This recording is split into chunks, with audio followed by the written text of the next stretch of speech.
उस कुएं में से सीमा को किसी के रोने की आवाज आती है। सीमा परेशान हो जाती है। इस कुएं में कौन है? सीमा गर्मियों की छुट्टियों में अपनी नानी के गांव आई थी। सीमा नानी के घर पहुंचने के बाद अपनी नानी के पैर छूती है और उनसे आशीर्वाद लेती है। तभी उसकी नानी उससे कहती है, इतनी बड़ी हो गई मेरी सीमा, चल जल्दी से हाथ मुंह धो ले, मैं तेरे लिए खाना लगा देती हूँ। भूख लगी होगी ना? हाँ नानी, भूख तो लग रही है मुझे, आपके हाथ के बने हुए पीले दाल और चावल खाने की। कितना टाइम हो गया है मुझे आपके हाथ का बना हुआ दाल चावल खाए हुए। तू तो नौकरी में व्यस्त थी, तो तुझे कहाँ से टाइम मिलेगा अपनी नानी के लिए? और जब इतने टाइम बाद आई है तो ज्यादा टाइम के लिए रुक कर जाएगी तू। हाँ नानी, इस बार पूरे 2 महीने के लिए आई हूँ। सीमा की नानी अंदर जाकर उसके लिए खाना बनाने लगती है। सीमा कमरे में अकेली होती है। तभी उसे किसी औरत के रोने की आवाज सुनाई देती है। वो कभी खिड़की से बाहर झांकती है तो कभी दरवाजे से बाहर झांकती है। उसे समझ में नहीं आ रहा होता है कि आखिर रो कौन रहा है। तभी नानी खाना लेकर आ जाती है। वो अपनी नानी से कहती है, नानी, कोई औरत रो रही है क्या? मैं जब से यहाँ आई हूँ तब से मुझे यहाँ किसी औरत की रोने की आवाज आ रही है। हे भगवान, कहीं ये वही तो नहीं? बोलो ना नानी। अरे कोई नहीं रो रहा, ये तेरे मन का वहम है। और तू ना अब खाना खा ले, ज्यादा यहाँ वहाँ की बातों में ध्यान मत दिया कर। जल्दी से खाना खा और फिर मेरे साथ आ जा मेरे कमरे में, दोनों बैठकर खूब सारी बातें करेंगे। ऐसे ही अगले दिन सीमा अपनी नानी के साथ गांव के बाजार जा रही होती है। उसी रास्ते में फिर से किसी औरत के रोने की आवाज आती है। वो अपनी नानी से कहती है, अरे नानी, क्या सच में तुम्हें अभी भी किसी औरत की रोने की आवाज नहीं सुनाई दे रही? मुझे किसी औरत की बहुत बुरी तरीके से रोने और चीखने की आवाजें आ रही है। मैं बहुत परेशान हूँ नानी, आखिर ये कौन है? मुझे लगता है कि सीमा को शहर भेज देना चाहिए, यहाँ रहना उसके लिए ठीक नहीं। नानी बोलो ना, आप चुप क्यों हो जाती हो? सीमा, तू घर चल, मुझे तुझसे बहुत जरूरी बात करनी है। नानी सीमा को घर ले आती है और सीमा से कहती है, सीमा, कल सुबह तू शहर वापस चली जाएगी। अरे अचानक? आखिर क्या बात है नानी, आप मुझे ऐसे जाने को क्यों कह रही हो? मैं बस जो कह रही हूँ उस पर ध्यान दे। तू कल सुबह यहाँ से चली जाएगी, और ये बात मैं कोई मजाक में नहीं बोल रही। तू कल जाएगी तो मतलब जाएगी। अरे नानी, चली जाऊंगी मैं, ठीक है, पर आखिर बात क्या है ये तो बता दो। मम्मी से कोई बात हुई है या फिर मुझसे कोई गलती हुई है जो तुम मुझे अचानक से जाने के लिए बोल रही हो? देख सीमा, रात बहुत हो चुकी है और मुझे इस बारे में कोई बात नहीं करनी। चल, अब चल के मेरे साथ सो जा, सुबह की बस पकड़कर तुझे शहर भी तो जाना है। सीमा को अपनी नानी का ऐसा व्यवहार देखकर बहुत ही अजीब लगता है। उसे कुछ समझ में नहीं आ रहा होता है कि आखिर उसकी नानी उसे अचानक से गांव छोड़कर जाने के लिए क्यों कह रही है।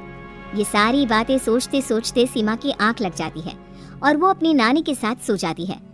ऐसे ही आधी रात को सीमा को फिर से किसी औरत की रोने की आवाज सुनाई देती है। वो उस औरत की आवाज सुनकर बार बार करवटें बदल रही होती है और तभी उसे सपने में भी एक अजीब सी औरत की परछाई दिखाई देती है जो इतना चीख चीख कर रो रही होती है कि सीमा डरकर उठ जाती है। वो पूरे पसीने पसीने हो रही होती है। वो अपने आसपास देखती है तो घर में बिल्कुल शांति का माहौल होता है। सीमा घबरा जाती है। वो अपनी नानी को जगाने की कोशिश करती है मगर उसकी नानी नहीं जगती।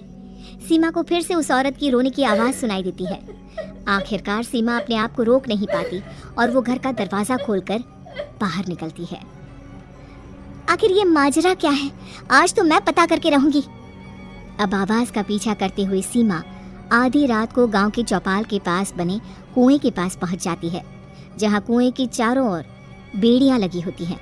उन बेड़ियों में लगे हुए ताले के साथ एक लाल रंग का कपड़ा और माता रानी का कलावा बंधा होता है। उस कुएं में से सीमा को किसी के रोने की आवाज आती है। सीमा परेशान हो जाती है। इस कुएं में कौन है? कौन है यहाँ? सुनो, कौन है? कौन रो रहा है? वो चिल्ला चिल्ला कर पूछती है और साथ ही लोगों को जगाने की कोशिश करती है, मगर किसी को भी उसकी आवाज़ सुनाई नहीं देती। अब सीमा खुद उस कुएं के पास की बेड़ियों और तालों को खोलने की कोशिश करती है और किसी तरह कुछ देर की मशक्कत के बाद सीमा उसको खोल भी देती है। और जैसे ही वो कुआं खोलकर उसके अंदर झांकती है, सीमा उस कुएं में गिर जाती है। इतने में उसकी नानी की नींद भी खुल जाती है और सीमा को पास ना देखकर नानी परेशान हो जाती है। नानी घबराकर पूरे घर में उसे ढूंढने की कोशिश करती है, जिसके बाद उसकी नानी और सभी लोग उस खूनी कुएं के पास जाते हैं और सीमा की नानी कुएं के पास खड़ी होती है। सभी गांव वालों और सीमा की नानी को सीमा के चिल्लाने की आवाज आती है। बचाओ, कोई मुझे बचाओ। मेरी बच्ची, हम आ गए, हम तुझे बचा लेंगे।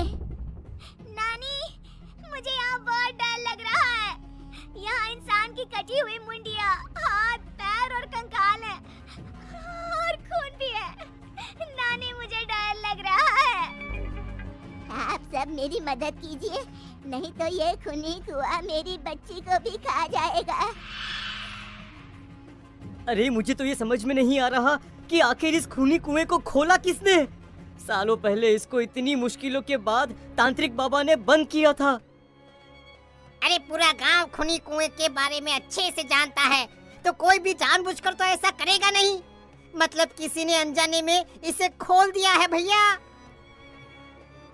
सीमा को इस बारे में मालूम नहीं था और जब से वो यहाँ आई थी तभी से उसे किसी औरत के रोने की आवाजें भी सुनाई दे रही थी। कहीं सीमा ने ही तो उसे नहीं खोला। अगर ऐसा है तो फिर सीमा का बचना बहुत मुश्किल है। वहीं कुएं के अंदर सीमा रोते हुए बैठी होती है कि उसे आवाज सुनाई देती है जो कुएं के बाहर खड़े गांव वालों में से किसी को सुनाई नहीं देता। आज सालों के बाद मुझे ताजा खून मिलेगा। तेरा खून पीकर आज मैं अपनी प्यास बुझाऊंगा।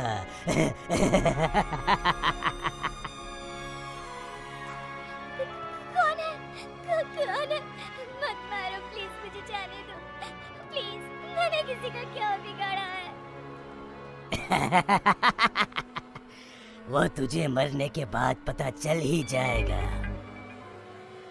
जितने में गांव वाले और सीमा की नानी कुछ सोच पाते, उतने में उन्हें सीमा के चिल्लाने की आवाज आती है और अगले ही पल सब शांत हो जाता है। क्या हुआ? सीमा, मेरी बेटी। माफ करना बहन, लेकिन अब सीमा वापस नहीं आएगी। हमें एक बार फिर से कुएं को बंद करना होगा। गांव वाले तभी तांत्रिक को बुलाकर लाते हैं। एक बार फिर अपनी शक्ति से तांत्रिक बाबा उस कुएं को हमेशा हमेशा के लिए बंद कर देते हैं।